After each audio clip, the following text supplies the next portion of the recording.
Hey friends, welcome to CIC's Pause and Ponder.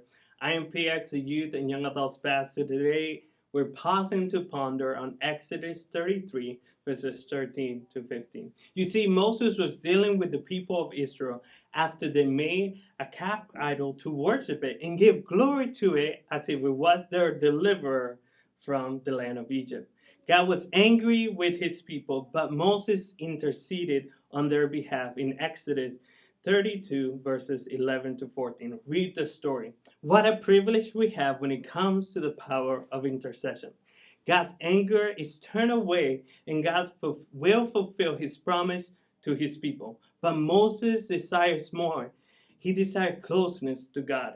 In our scripture for today, it says, "Now then, if I have found favor in your sight in any way, please let me know your ways so that I may know you, in order that I may find favor in your sight. Consider too that this nation is your people." And he said, "My presence shall go with you, and I will give you rest." And then he said to him, "If your presence does not go with us, do not let us up from here." Wow. This chapter challenges me in so many ways. Moses' desperation for God and desire to be close, created and aware inside of him. This awareness in Moses made him realize that outside of God, he couldn't accomplish anything. Moses didn't care about arriving at the promised land if it meant God's presence wasn't with them.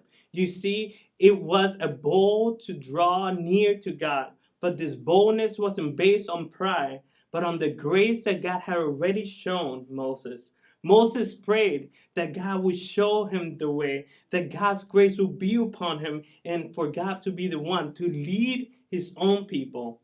The incredible aspect of this story is God's response to Moses. God said, "My presence will be with you."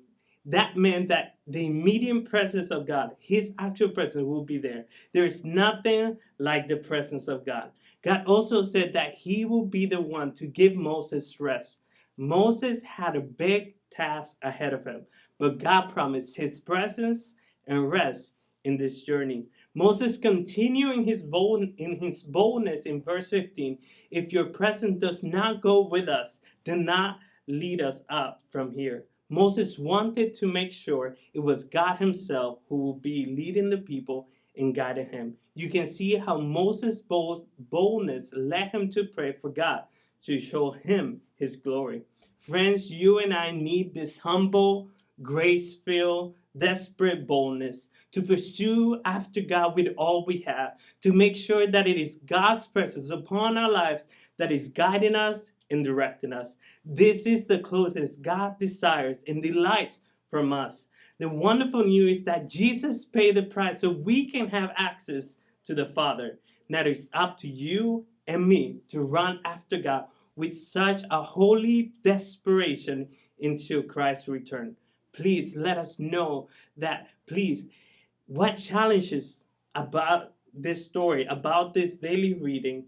And remember to humble yourself and pursue after our Holy King with all your heart.